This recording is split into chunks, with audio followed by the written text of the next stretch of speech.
Now time to session. Now the first lecture is F1. F1 for the abstract is 125 for abstract. The first presentation is correlations among monthly polar ice extent global precipitation temperature. Lectured by Matsumura-san, Miyawaki-san, Shigoto-san, Kato-san. Please. Okay, thank you, Chairman. My name is Kanichiro Matsumura, and I'm going to talk about these topics. First of all, this is my background. I graduated from the Hokkaido University, and I wrote the master's thesis related to in Greenland. And then I started to work in private companies, and then I got to doctoral degree at Kyoto University, and then I'm now working for the Kwansei University, School of Policy Studies, Department of Informatics now. And this time, we are consist of 3 presentations, and one is quantitative, in Japanese, 定量的です。In Japanese, 定量的 quantitative analysis mainly explained by me. And second, the qualitative, 定性的なお話、qualitative approach as for the extreme events, 異常気象とかの話をmainly explained from 3 students from my university. Explain. And third, a micro-scale presentation, especially impacts on bears, conducted by Professor Dr. Malcolm Sensei from Kyoto University, give a talk. So we have 3 presentations here. So as for my presentation, I do it quickly. So following that, my students will give a talk about 定性的なお話 as for the extreme events. And the purpose of our presentation is whether the sea ice extent in polar region, in the Arctic and Antarctic, influence the climate system on the global scale. That's what we want to do. We want to show you this time. So everyone knows that polar ice in Arctic and Antarctic plays a very important role to stabilize global scale climate systems. So we used the data sets, temperature and precipitation, monthly temperature and precipitation data sets from 1979 to year 2006. And also we use the sea ice extent data sets provided from Japan Meteorological Society from 1979 to 2006. And this is just a brief introduction of the geographical information systems. So we are using a breeding population data sets or nighttime image data sets, and this is the population data sets. But maybe this time I'll skip that. And also the global and cover data sets and elevation data sets. So, but we have the extreme events last year, in year 2010. Philippines suffered from typhoon. We didn't have any typhoon. And India suffered from heavy rain, and last year from drought. And Japan had extremely hot summer, and also the USA was a hot summer. And last summer I was in India, and I took in August I took a picture in the Mumbai, so you can see the cat here, cat and fish. So I'm very much impressed by this picture. I took this picture, and heavy rain, extremely heavy rain in India. So and also the term teleconnection is often defined as teleconnection, atmospheric science about climate anomalies being related to each other at large distances. El Nino and ENSO event is proven to be a typical type of teleconnections. So method, I'll show the methodology. temperature and precipitation data sets, and also the sea ice extent in both polar region since 1979. And we just calculate the relationships between sea ice extent and aerial temperature and precipitation were calculated. And the data sets, as for the temperature and precipitation data sets, we use a climate research unit provided by the University of East Anglia. And this university plays a very important role in the IPCC project. And so that they can providing the gridded temperature and precipitation data sets, something like this monthly data sets. So this is an image of temperature data set in case of year 2006 in December. So we use time series data sets of temperature and also the precipitation, this image of precipitation. And the grid side is a 720 in the vertical, 720, and this side 360 grids.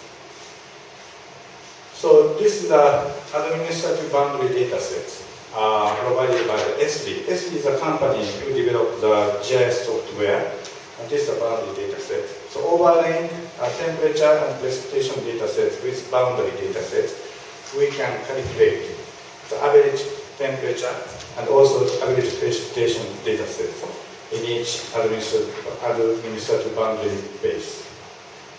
So this is a result of our correlation. This suggests correlation coefficients.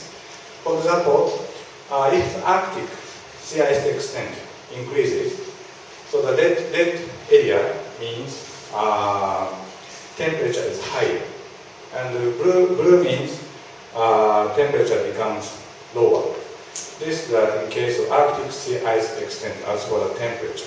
So this is maybe we can imagine the effects of teleconnection. We can see that. And this is Antarctic. Antarctic is very easy to understand. If the sea ice extent in Antarctica is large, so that means it's a winter. So the southern hemisphere, it is the case, the temperature is lower. So we can easily understand. And the northern hemisphere is hot. So the system, and for the southern hemisphere, is easy to understand as for the temperature. And this is precipitation. If the sea ice extent in the Arctic region increases, that means those areas with blue lines, colored blue area, is the precipitation is much lower, and that area means the precipitation increases. So if the sea ice extent in the Arctic region is higher, so it is not the case. Precipitation will be higher, especially in the southern hemisphere. And this is in case of Antarctic sea ice extent and precipitation in a global scale. So if the sea ice extent in Antarctica is higher, so the mostly southern hemisphere, the precipitation will decrease, and the precipitation in the northern hemisphere will increase. But some places, like Middle East, there seems to be different movements. So this is a result of the correlation coefficients, but top 5 administered boundary area. So, for example, it's a country named Cape Verde, and temperature and Arctic, the correlation coefficient is relatively high. These places in Cook Island, and also the temperature with Antarctic this place is a negative correlation. So this is a list of the correlation coefficients of top 5 in case of temperature and Arctic sea ice extent and Antarctic sea ice extent. And this is the top 5 of precipitation of Arctic sea ice extent and Antarctic sea ice extent. So this is very interesting result, I think so. And the future work. So the relations between polar ice and global scale admixture boundary-based temperature and precipitation were examined. So what I'm going to do is I have already worked on the relationships between the precipitation and temperature with fluid supply systems. I have long worked on this topic. So if I can connect the relations between sea ice extent with precipitation or temperature, so maybe it's a kind of a series of analysis can be done. So that's what I want to do in my future works. So the next presentation is my student's presentation collected from the newspapers, but maybe question at this stage maybe. I accept short question. Yes, please. Short question, please. Short question.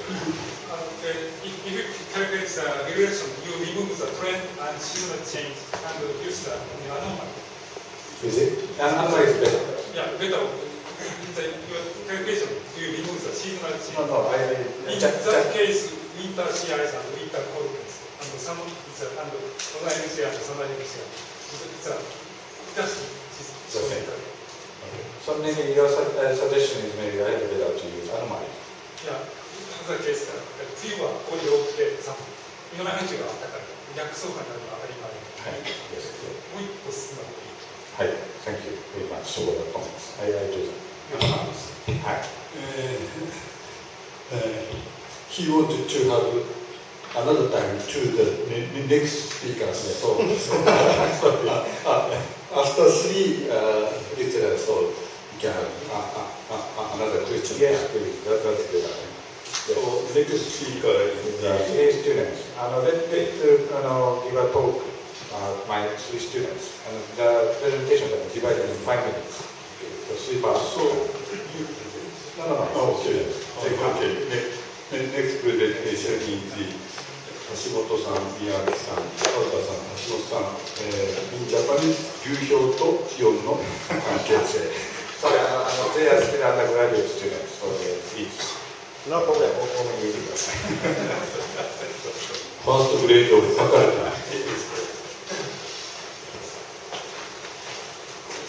Thank you, Chairman. We are students of Masagatsu University.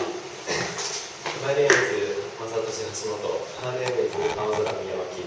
And her name is Monakata. We will talk about abnormal global weather events 1979 to 2008. We will focus on Arctic ice drought, rain and flood, mainly water problems. We mainly discuss Arctic ice deviation for 30 years. This presentation divided into 3 parts. 1980s I'm going to talk about, and 1990s Miyawaki talk about, and 2000s Kaota talk about. First part, 1979. October, Vietnam had a flood. And this July and August, much higher than Arctic ice deviation. 80s, Argentina and India had flood, and Iran had the lead. August and September much higher than usual, much higher than usual. And this year had no extremely abnormal weather events. Peaceful year.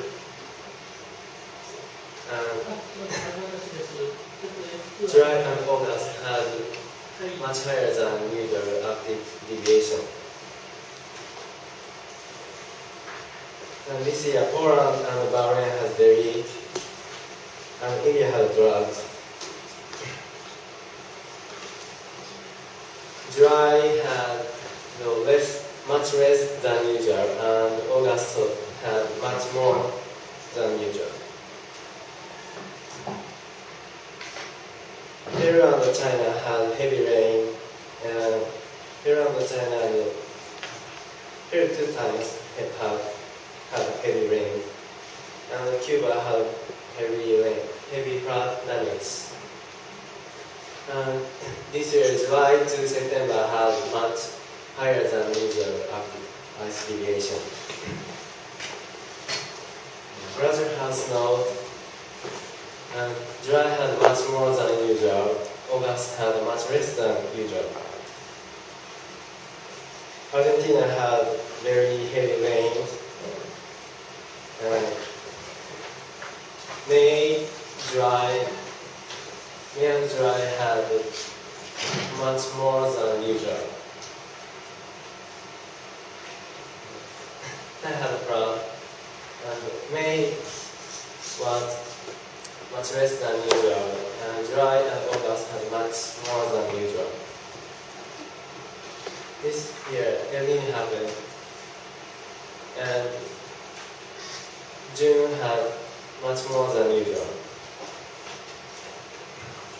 China and Bangladesh and India had a drought. This January, much less than usual, extremely less than usual. Korea had flood. This year, April and May, less than usual.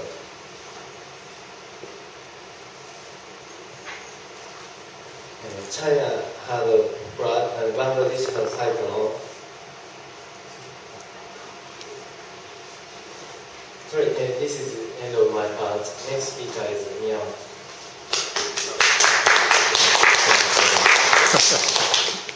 I am going to talking about 1990. In 1990, India had abnormally high temperature and China had drought.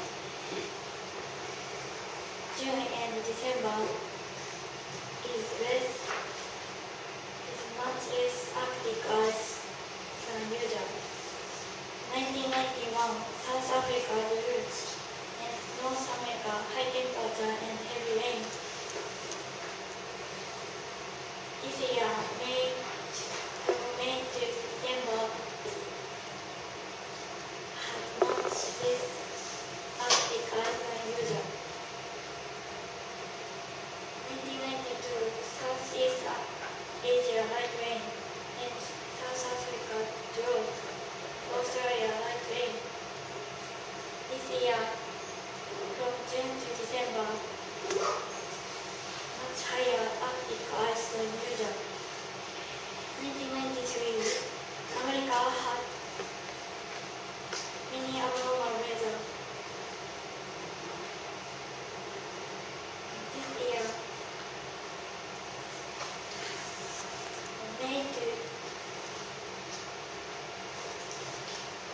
May to September is less Arctic ice than usual. 1994, Indonesia had drought and EU heavy rain, Vietnam flood. This year, every month, much higher than usual. 1995, China had deluge, Korea and Thai flood. This year, February to December is much less than usual. 1996, Indonesia and China had heavy rain and flood. Iceland drought.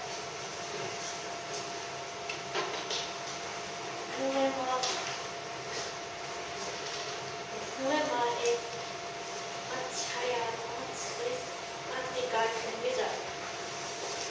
1997, America had heavy rain and deluge. Chile flood because of heavy rain and flood. This year, April to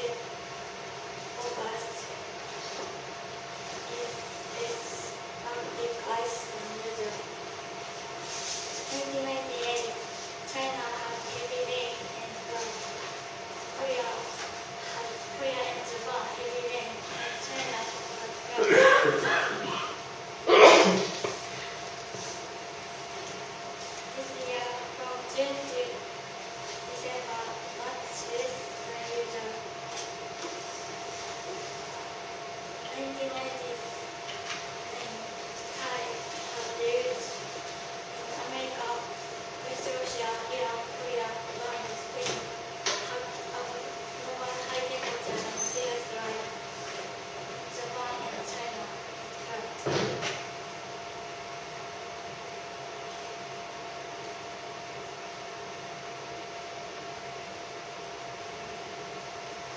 January to March is much less than usual.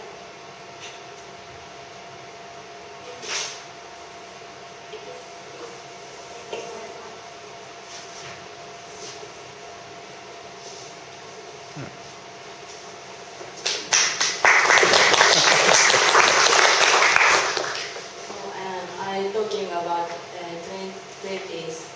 So 20, India and Vietnam and Cambodia, flood and mirage happened. And this year, Arctic ice was minus value. 2001, and in the world, average temperature was the highest since 1880s.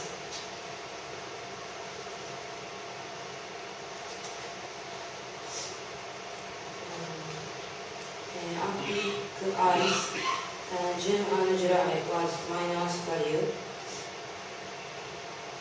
2002, so in January, in the world, about 80 countries happened flood, and August, Italy and Czech Republic and Australia and Germany, flood happened. And this year, Arctic ice was August and September was especially minus value. 2003, September in America, the big hurricane Isabel hit. On September, Arctic ice was minus value. In 2004, in August, typhoon hits in Japan and biggest hurricane Charlie hits America.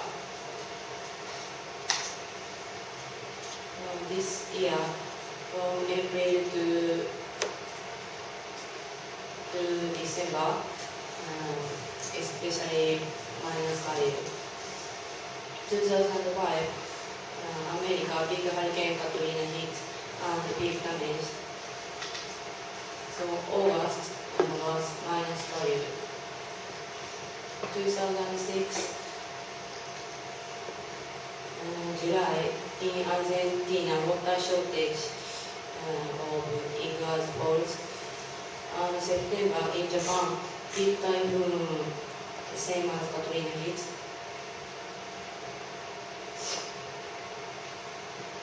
And from June to November, Arctic ice was minus value. 2007, in July, many events happened several countries, drought and heavy rain. So July and from July to October, Arctic ice was minus value. 2008,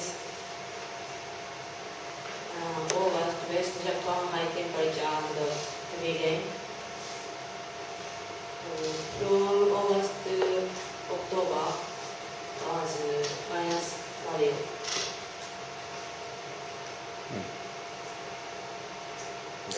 Thank you. Thank you very much. じゃあ一旦これちょっと Now, question time for this lecture. Is there some comments? Yes.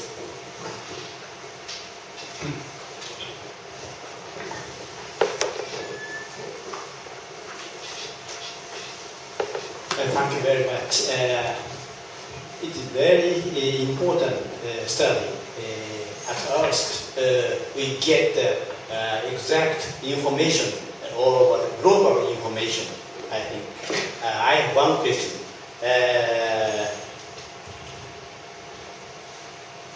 Matsumura sensei showed correlation, many correlation, good correlation between the ice extent and abnormal weather condition.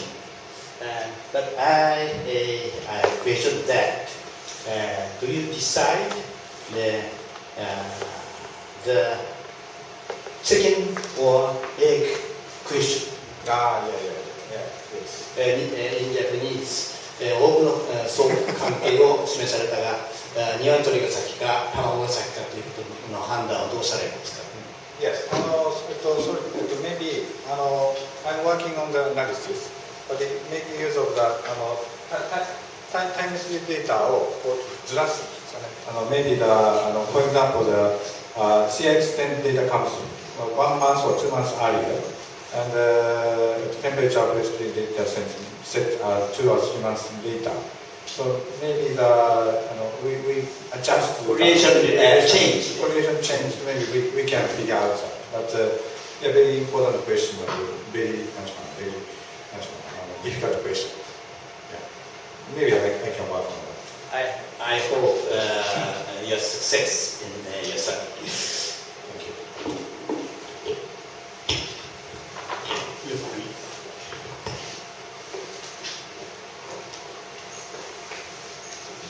Yeah, I was just saying that the correlation between sea ice and some other parameters are high, or there are some functional relation, or there are some dynamical relation between the two, or between them.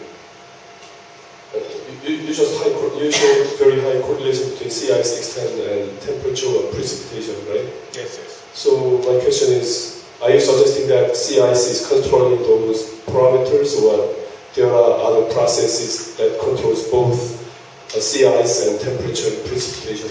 Yeah, maybe we should think about the teleconnection system. So we have to take into account the concept of teleconnection and sea ice extent and temperature and precipitation. So then we'll say that the sea ice extent plays a very important role. And also my students suggest that quantitative, 定性的な events from the newspaper. And then according to their presentation, my impression is something like if there's less ice in the Arctic regions, maybe more flood events seems to me to be happening. So maybe I'm working for the Department of Informatics, so the mixture of qualitative analysis and quantitative analysis is very important. So that then we can figure out new facts と思うんです。なんか定性的な話と定量的な話を組み合わせることによって新たに見えてくるものがあるんじゃないかなというふうに思いますが。Maybe this topic is very much related to the opening presentation conducted by Professor Enomos 先生。多分その最初のプレゼンテーション非常に関連してくるものではないかなと思いますが。はい。Thank you for your comments. From me,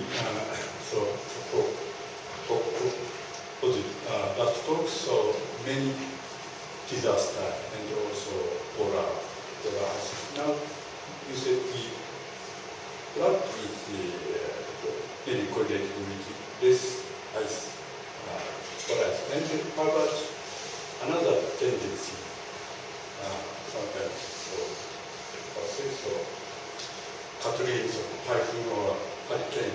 Extreme events. Maybe as for the extreme events, maybe we have to conduct a kind of time difference methodology or something like that. Because if 2 years before, something will happen, and then Katrina might produce or something like that. So maybe we have to conduct on the time different analysis in the future. So maybe we might find out some facts. Yeah, thank you for your comments. Yeah, another question. Okay, so thank you very much.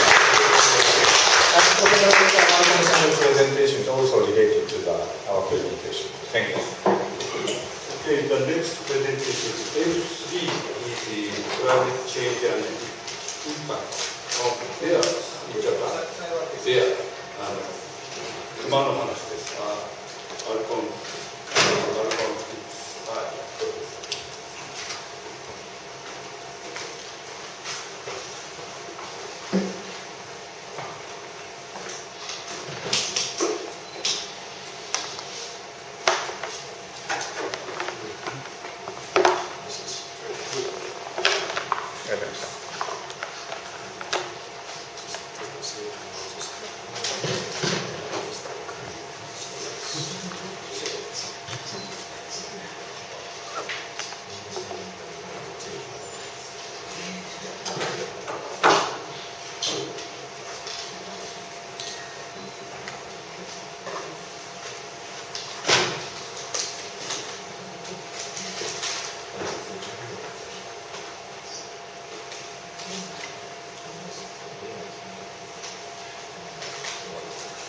Takahashi Sensei, thank you very much for your introduction. My name is Malcolm Fitzgerald, and I'm from Vancouver in Canada. And over the last 10 years, I've been fortunate to live in Japan for 3 or 4 of those years. I've taught at Hansei Gakuin University as a visiting professor, and that's where I met Matsumura Sensei. And currently I'm at Kyoto University in the Graduate School of Agriculture, and I've been there twice. I'm coming back from Canada in the end of this year, so I'm very fortunate to have been able to live and work in Japan. And this topic relates to the fact that my recent interest has been broadly in conservation of biodiversity, but specifically I've studied bears in Japan and compared the situation in Japan with the situation of bears in Canada.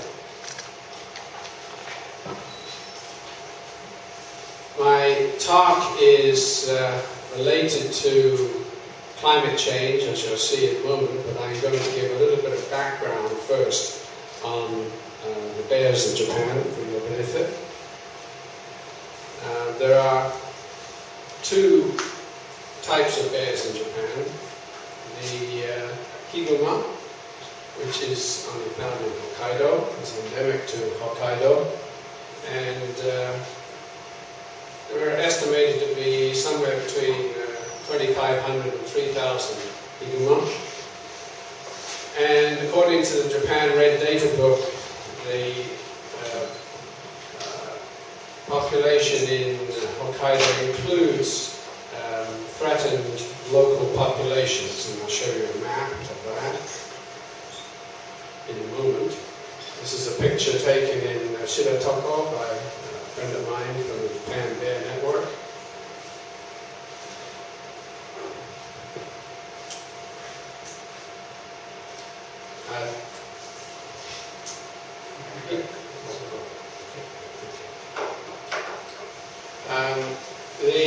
The dark rings here indicate 3 small threatened local populations in Hokkaido.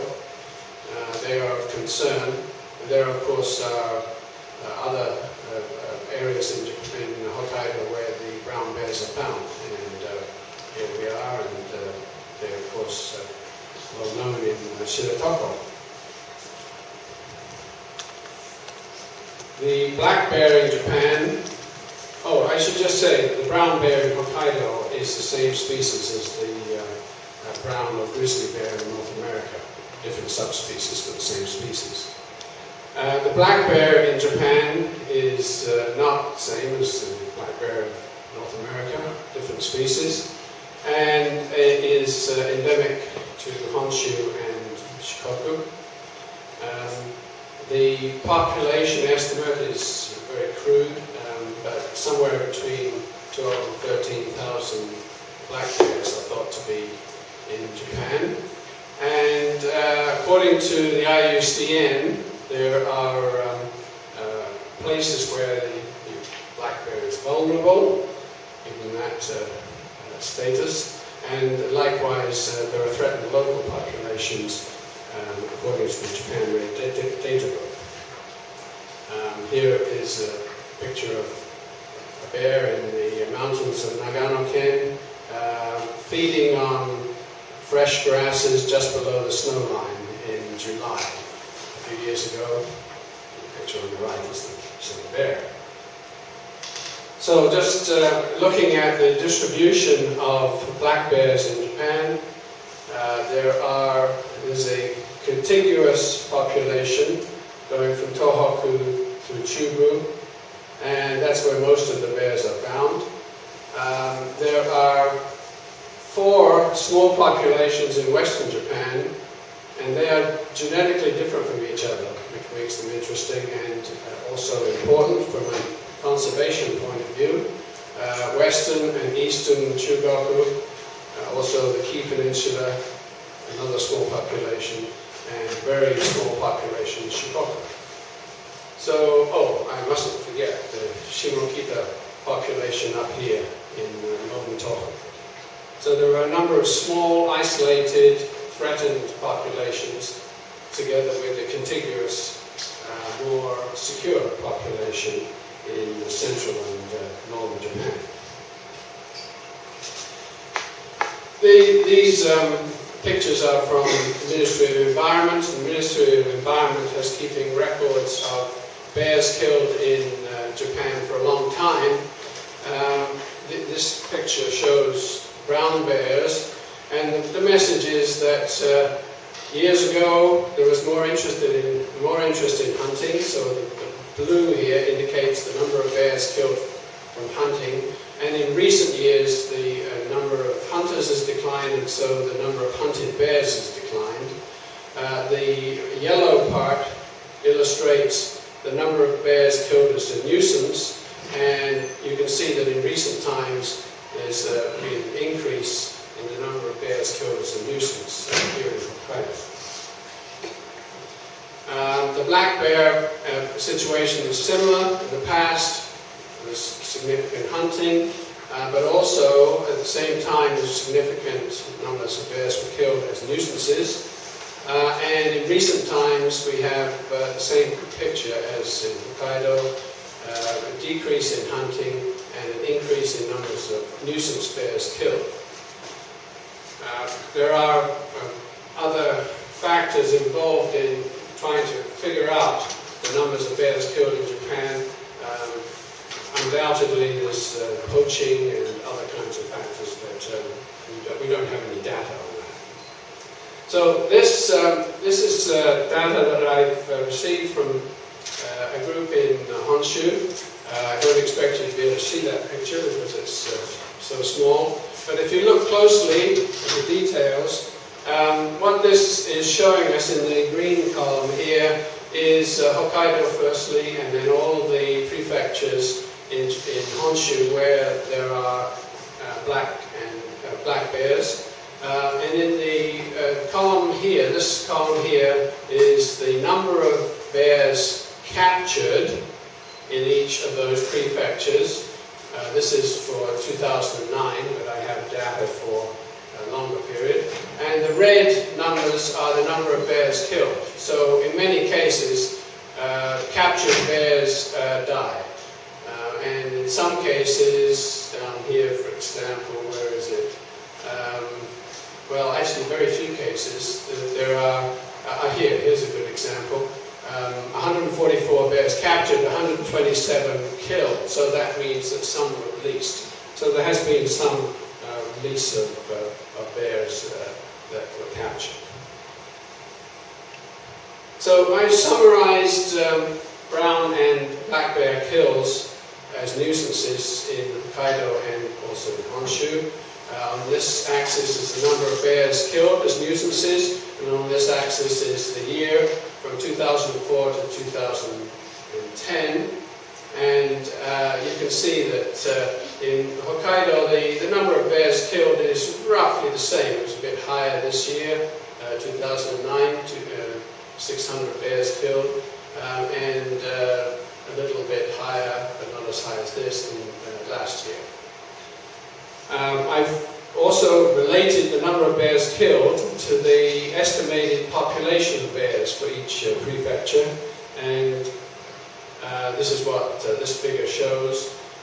So another way of thinking about these data is the percentage of bears killed as nuisances as a function of the population estimate. The best population estimates we have for each prefecture are from 2003. So you can see that 22% or so of brown bears were killed in Hokkaido in 2009, and less for the other years.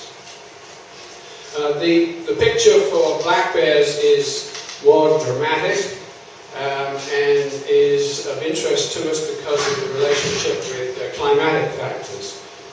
In 2004, this is the number of bears killed as nuisances. There were 1,700 or so. Jumped to 2006, 3,600 bears killed as nuisances in Honshu, and then last year about 3,000 bears killed as nuisances. So these are, intuitively, very high numbers, and the percentage kills show this as well. So in 2006, close to 30% of the estimated population killed, and in 2010 about 23%. What is of interest is if we look at the information about climate factors and extreme weather events, then 2004 is one of those. 2006 was another year of extreme weather events, and 2010 last year was yet a third. Even 2008 is a little bit higher than these other ones adjacent to it. So it's a rather interesting picture. For black bears, it seems like every 2 years there's a bit of a cycle in the number of nuisance bears killed. I include this table because these are the bears of interest because of their conservation status. So West Chugoku includes Shimane, Hiroshima, and Yamaguchi, and in 2003 the estimated number of bears was 480, and you can see the percentage here of the number killed in those same years that I've just been focusing on. So 2004, 35%, 2006, 37%, and then jumped to last year, 2010, 44% of the estimated populations in those years. And East Chugoku, Hyoko, Tottori, and Okayama, similar picture. So something like 32% of the extant bears killed in 2004, and so on. This figure is, I'm wondering how accurate our figures are for the actual population estimates, but if we believe the data, that's a very high percentage of the extant bears that were killed as nuisances. So a look now at Japan's climate. Most of you are familiar with this information, so I'm not going to spend too much time on it. The mean annual temperature, this is data from the Japan Meteorological Agency. They define normal as 1971 to 2000, and if you look at the pattern for annual temperature, the annual mean annual temperatures are higher than normal for that period from 1990 to 2009.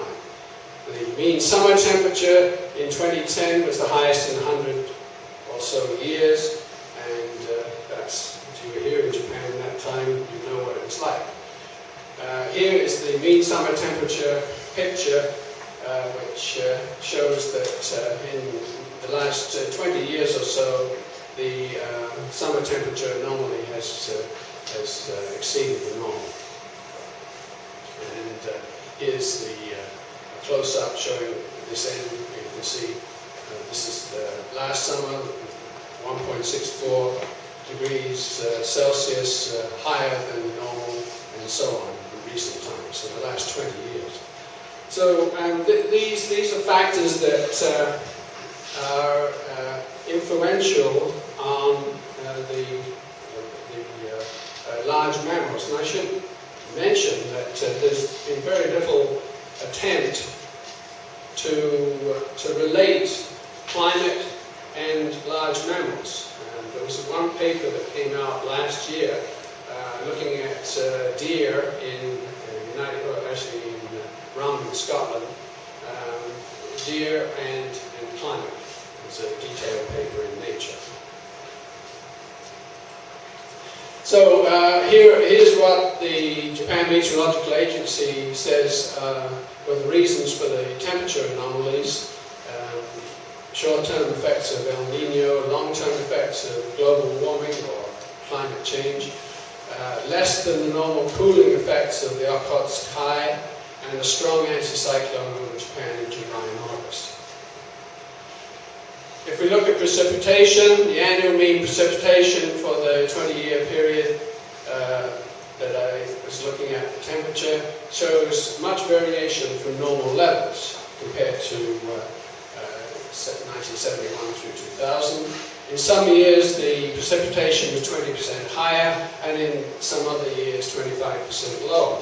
So this relates to some of the extreme weather events that were discussed in the previous talk. Sunshine duration is another factor that the Meteorological Agency provides us with, and sunshine duration again showed, like precipitation, and predictably, shows much variation from normal levels. And just as an example, in 2009, the annual sunshine duration in Hokkaido and much of Honshu was 10% lower than normal. So 2009, less sunshine, more rainfall, but in 2010, completely different picture. The impact of climate on agriculture, here's an example from Hokkaido, 2009. The picture was prolonged rainy days, low temperatures and short sunshine duration, and there were consequences to agriculture. But there are also consequences of these climatic factors to native vegetation. Extremes of temperature, precipitation, sunshine all affect native plants. And at least as far as the bears are concerned, here are some examples of the types of vegetation that were affected, have been affected in recent years. Deciduous trees such as oaks and beech producing less seeds, less acorns from oak trees, less beech nuts, and so on. This is not to say that climatic factors are the only factors impinging on the bears of Japan. There have been landscape changes in Japan, and these have significant effects, especially on the black bears. There's the conversion of mixed forest to plantations of sugi and hinoki, and also in the rural areas of Japan, the decline of Satoriyama management system adjacent to rural villages. So here's a picture in Hyogo of a mixed forest, which potentially can provide plentiful food in fall for bears. And here is a plantation forest in Kyoto, and you can see that it's a monoculture, and inside the forest is very dark. And because these forests are now mature, the canopy is very dense, little sunlight gets through, and there's little opportunity for vegetation to grow under the canopy. So I'm suggesting that climate and landscape changes have led to increases in bear appearances Bears come out of the forest if the forest is lacking in food, and they get into trouble in areas where there is food that people are growing. However, we don't have good data on bear appearances. We have anecdotal data, we have some data that gets into the newspapers, but we don't have any hard data on bear appearances. Bears and humans encounter each other. The bears come into villages looking for food, and then there are encounters between humans. And this has been made worse by the depopulation of rural areas. There's significant depopulation of rural areas, especially in Honshu, people moving to the city and abandoning farming areas, and bears coming into those areas.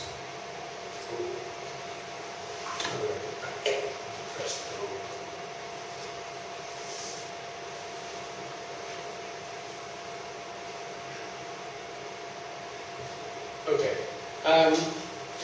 So what I'm suggesting is that because we don't have adequate data on bear appearances, and we don't have more than superficial bear-human encounter data, that the nuisance kill data can act as a substitute for those two factors, bear appearances and bear-human encounters. The nuisance kill data has been collected for decades by what is now the Ministry of Environment in Japan. So this is solid data. The bear appearance data, which would be very nice to have bear appearance data and bear human encounter data, but we just don't have it. Okay, so I'm focusing, my ultimate goal here is to see if we can determine what the future is for these two types of bears in Japan. They're the largest mammals in Japan, and they play important roles in ecosystems. Black bears are pioneer species. They do well if a forest is opened up. So, for example, what is happening in parts of Honshu, maybe other places as well, is that the plantation forests are being thinned or being cut down and replaced by mixed deciduous forests. So that's good for bears. It may not be good for humans, but it's good for bears. I think that because the black bear does benefit from thinned forests, and pioneer vegetation like shrubs and so on, that probably the central and northern Honshu contiguous population of black bears will survive. However, I'm not so sure about the two isolated populations of Chugoko in western Japan. They're small and they're still being subjected to high nuisance kills. There are various groups, various stakeholders who are trying to reverse the trend as far as nuisance kills is concerned. So I'm suggesting here that unless these bears are given greater protection, they're likely to be eliminated or extirpated. But that could change if there is a concerted effort to save those bears, in the same way that there is an effort in Shikoku. As for conservation status of brown bears in Hokkaido, brown bears, like the grizzly bear in North America, is more of a climax species, requiring large range and sensitive to disturbances. So it's a different beast, it's a different type of animal, it plays a different role in ecosystems. And one of the features is that in Hokkaido there's fragmentation of the home range, there's still a steady, relatively high nuisance kill level, and there's increasing tourist traffic and developments, including the impact of tourism to Shida-Toko since it was designated as a World Heritage Site. So again, I put the proviso in here, unless they're given adequate protection, I think that probably they will eventually be extirpated from Hokkaido. I may be wrong, and that's just a prediction. So, thank you very much for your attention.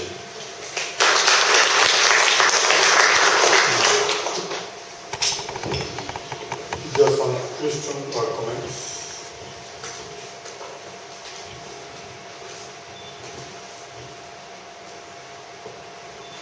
Probably, how about the relation with climate change? The same tendency for brown bear and Asian bear in Japan.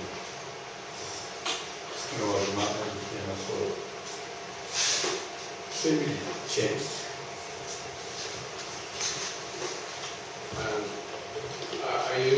You're talking about the decline in the populations? Yes. It's very difficult to get solid data on a time series of population of bears in Japan.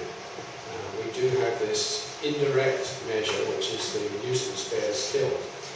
And there would seem to be a relationship between what has happened in the last 20 years or so in terms of climate factors and extreme weather events, and what seems to be happening to the population of bears in Japan. And how about in Canadian looking? Maybe we have lots of maybe brown bear or maybe black bear. Well, the comparison with North America is, at least as far as our black bears and brown bears are concerned. I won't include polar bears, but it's very clear that the black bears in North America have benefited from extensive logging over the last 100 years or so. So actually, the black bears of North America are increasing in numbers and are expanding their range. That's not the case with the brown and grizzly bear, at least where I come from in British Columbia. There was another factor as well, in that the grizzly bears are still hunted, even though there are relatively few individuals. Okay, thank you very much. Any other question? All persons say thank you. Is there one question? So, okay, now, thank you very much for the matter. Okay, next is coffee break. So,